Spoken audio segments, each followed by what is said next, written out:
चलिए देखिए, आज हम लोग पढ़ने वाले हैं प्रश्नावली 13.1। ठीक है, देखिए ये जो सांख्यिकी है, ठीक है, माध्य माध्यिका और बहुलक, इसमें से आपका 1 से 2 प्रश्न सब्जेक्टिव में रहता है और और ऑब्जेक्टिव में भी इसमें से प्रश्न रहता है। ठीक है, तो चलिए आज हम लोग 13.1 को प्रश्न संख्या 1 को पहले बनाएंगे। ठीक है, इसमें आपको 3 गो विधि दिया होता है। पहला होता है प्रत्यक्ष विधि, उसके बाद कल्पित माध्य विधि, उसके बाद होता है आपका पग विचलन विधि। ठीक है, ये देखिए इधर लिखे हुए हैं शायद, चलिए नहीं लिखे हैं। ठीक है, देखिए चलिए बनाते हैं हम। सबसे पहले बनाएंगे हम लोग प्रत्यक्ष विधि से। ठीक है, यह है पौधों की संख्या, लिख देंगे कि पौधों की संख्या, पौधों की संख्या। ठीक है, जो दिया है हमने उसे लिख दिया पौधों की संख्या को। ठीक है, चलिए उसके बाद दिया है घरों की संख्या, लिखेंगे घरों की संख्या, घरों की संख्या। ठीक है, घरों की संख्या को हम लोग FI बोलते हैं। ठीक है, घरों की संख्या इतना हमें दिया हुआ है, तो लिख देते हैं पौधों की संख्या 0 से 2 है, उसके बाद 2 से 4 है, उसके बाद 4 से 6 है, उसके बाद 6 से 8 है, 8 से 10, उसके बाद 10 से 12 और 12 से 14। ठीक है, इतना हमें दिया हुआ है। और देखिए घरों की संख्या यहाँ पर 1 है, यहाँ पर 2 है, फिर से 1, फिर से 5, 6, 2 और 3। ठीक है, इतना हमें दिया हुआ है। चलिए जो दिया है हमने उतना लिख दिया। और देखिए उसके बाद हमें ज्ञात करना होता है XI। ठीक है, यानी कि वर्ग चिन्ह हमें ज्ञात करना है। ठीक है, वर्ग चिन्ह क्या होगा। अब देखिए वर्ग चिन्ह क्या करेगा, कहाँ से आएगा। अब देखिए इसको ज्ञात करने के लिए, यानी XI को ज्ञात करने के लिए, देखिए वर्ग चिन्ह होता है, यहाँ पे लिखते हैं। देखिए XI को क्या बोलते हैं, वर्ग चिन्ह। मतलब होता है, देखिए ये होता है आपका निम्न सीमा प्लस उच्च सीमा, प्लस उच्च सीमा, और बटा में होता है 2। ठीक है, तो देखिए निम्न सीमा क्या है, इसमें ये वाला निम्न सीमा होता है और ये वाला उच्च सीमा होता है। इन दोनों को जोड़ के हमें 2 से भाग देना होता है। ठीक है, देखिए क्या करेंगे, अगर 0 में 2 को जोड़ेंगे तो कितना होगा। देखिए यहाँ पर जोड़ते हैं, चलिए इधर कहीं जोड़ कर दिखाते हैं। हो जाएगा आपका 0 + 2 बटा में 2, हो जाएगा 2/2, यानी कि 1 आ गया ना। तो यहाँ पर लिखेंगे 1 को। ठीक है, वैसे ही 2 और 4 6, 6 को 2 से भाग देंगे तो 3 आ जाएगा। वैसे ही इसको भी करेंगे तो 3, ये हो जाएगा 5, फिर हो जाएगा ये 7 हो जाएगा, ये हो जाएगा आपका 9, ये हो जाएगा आपका 11 और ये हो जाएगा आपका 13। ठीक है, अब देखिए यहाँ पर होता है आपका FI × XI। ठीक है, यानी कि हमें दोनों को गुना करना होता है, किसको किसको, इस FI को, इसको XI को। ठीक है, घरों की संख्या और ये वर्ग चिन्ह को, यानी कि ये इसको बारंबारता बोलते हैं और इसको वर्ग चिन्ह बोलते हैं। तो बारंबारता और वर्ग चिन्ह दोनों को हमें गुना करना है। क्या करेंगे, देखिए 1 में 1 से गुना करेंगे तो 1 होगा, 2 में 3 से करेंगे तो 6 हो जाएगा, फिर 1 में 5 से करेंगे तो 5 हो जाएगा, 7 में 5 से करेंगे तो 35 हो जाएगा। ठीक है, और देखिए इसमें करेंगे 9 में 6 से करेंगे तो 9 छक्के 54 हो जाएगा, 11 में 2 से करेंगे 22 हो जाएगा, 13 में 3 से करेंगे 33 39 हो जाएगा। ठीक है, अब देखिए यहाँ पर हम लिखते हैं योग। ठीक है, इसको लिखेंगे सिग्मा FI, सिग्मा FI। देखिए इस सिग्मा का मतलब होता है कि योग, सिग्मा का मतलब होता है कि जोड़। ठीक है, इन सबको जोड़ेंगे कितना आ रहा है, 1 और 2 3, 3 और 1 4, 4 और 5 9, 9 6 15, 15 2 17 और 17 3 20, यानी कि आ गया 20। ठीक है, और हमें इसको भी जोड़ना है, सिग्मा FI और XI को। कितना हो जाएगा, देखिए 6 और 1 और 6 7, 7 7 5 12, 12 और 5 17, 17 4 21, 21 2 23, 23 गो और 9 गो 32 के 2 हासिल में 3 बचेगा आपका। ठीक है,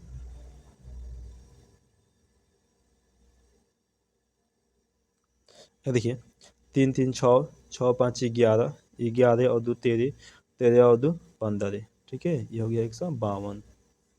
ठीक है, 3 3 6 6 5 11 11, 13 और 3 ये हो जाएगा 16। ठीक है, यानी 162 हो गया आपका।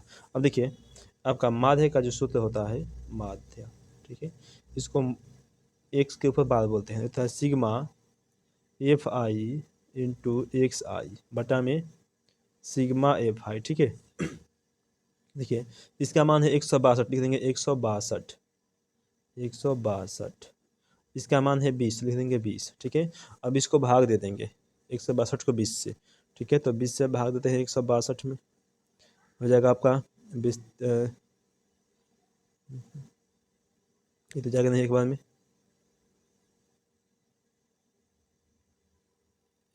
देखिए 8 बार हो जाएगा आपका 160, कट जाएगा बचेगा 2, ठीक है, लगाएंगे 0.0, 20 कट गया, कितना आ गया 8.1, काट देंगे आ गया 8:8.1, ठीक है। ये हो गया आपका उत्तर।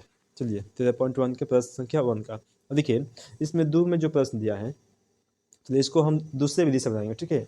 इसको बनाएंगे हम आपको कल्पित माध्य विधि से, ठीक है। इसमें आपका 3 विधि होता है, प्रत्यक्ष विधि, कल्पित माध्य विधि और पग विचलन विधि, ठीक है। तो इसको हम सेकंड मेथड से बनाएंगे। यह है दैनिक मजदूरी और श्रमिकों की संख्या। देखिए क्योंकि ये बड़ा बड़ा जब दिया है ना, तो इसको हम प्रत्यक्ष विधि से नहीं बनाते हैं, क्योंकि गुना करना बहुत मतलब टफ हो जाता है, ठीक है। इसलिए इसे हम बनाएंगे आपको पग विचलन विधि से। देखिए हल करते हैं, दैनिक मजदूरी लिख देंगे, दैनिक मजदूरी, दैनिक मजदूरी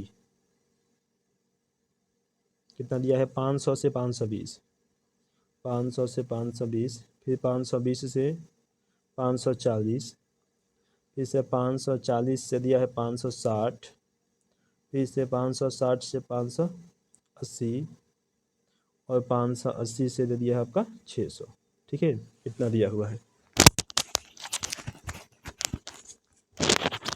चलिए इसके बाद दिया आपका श्रमिकों की संख्या, श्रमिकों की संख्या लिख देंगे, श्रमिकों की संख्या, ठीक है, 12 दिया है, उसके बाद 14,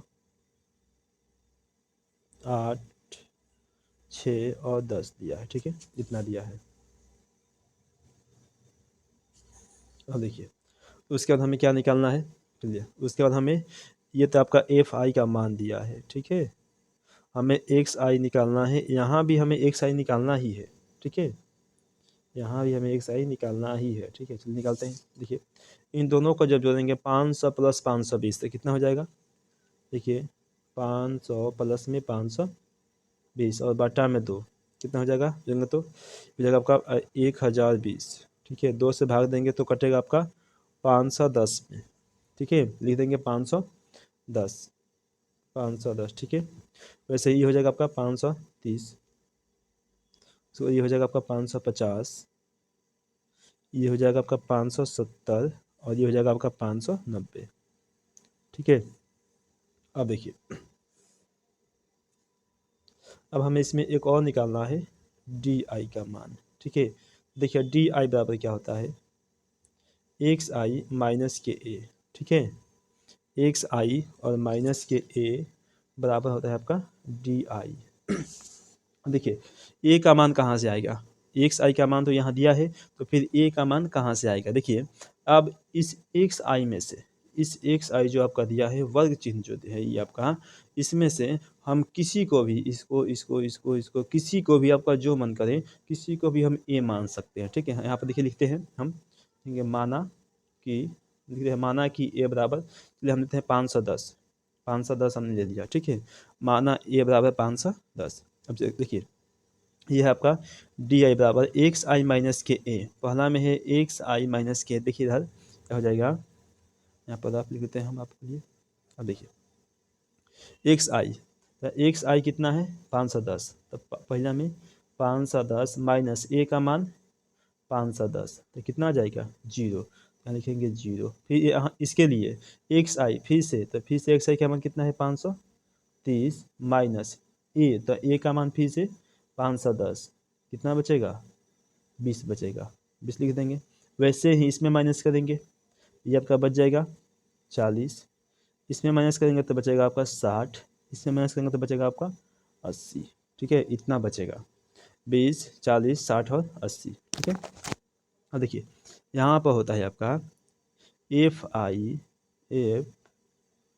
आई इंटू डी आई। ठीक है, अब देखिए ये है आपका एफ आई और ये है डी आई, तो अब 12 में 0 से गुना करेंगे तो 0, 14 से 20 में करेंगे तो 280।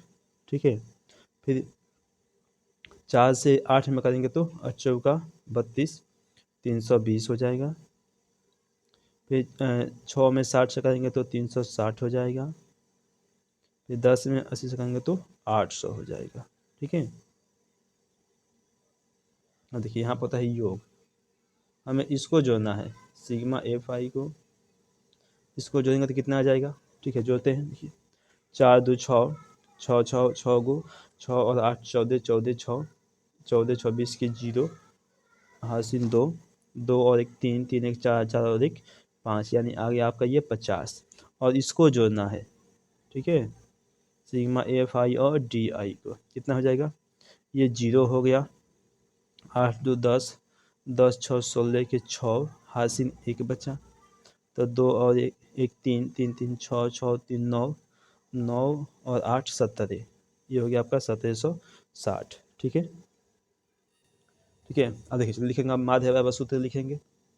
देखिए ये माध्य बराबर आपका सूत्र होता है, ये आपका है कल्पित माध्य विधि से, यहाँ पर लिख भी सकते हैं कल्पित माध्य विधि से, माध्य विधि से। ठीक है, सूत्र होता है देखिए A plus sigma F I into D I बटा में सिग्मा एफ आई। ठीक है, ये आपका सूत्र होता है।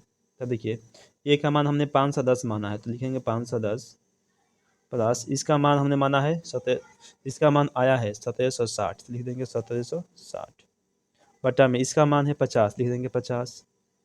ठीक है, अब देखिए कटेगा, 0 से 0 कैंसिल, अब बचा 176, तो इसमें 5 से भाग लगाएंगे, 176 में 5 से भाग लगाते हैं, 5 3 15, बचेगा 2, बचा 25, बच गया 1, तो 0.0, 5 दूनी का 10। ठीक है, ये आपका आ गया 35.2, लिख देंगे। देखिए यहाँ पर 510 प्लस में 35.2, तो ये आपका हो जाएगा, जो देंगे तो 545.2। ठीक है, चलिए ये हो गया आपका आंसर, 2 नंबर प्रश्न का उत्तर। ठीक है, चलिए हो गया। चलिए इसके आगे हम लोग अगले वीडियो में पढ़ेंगे।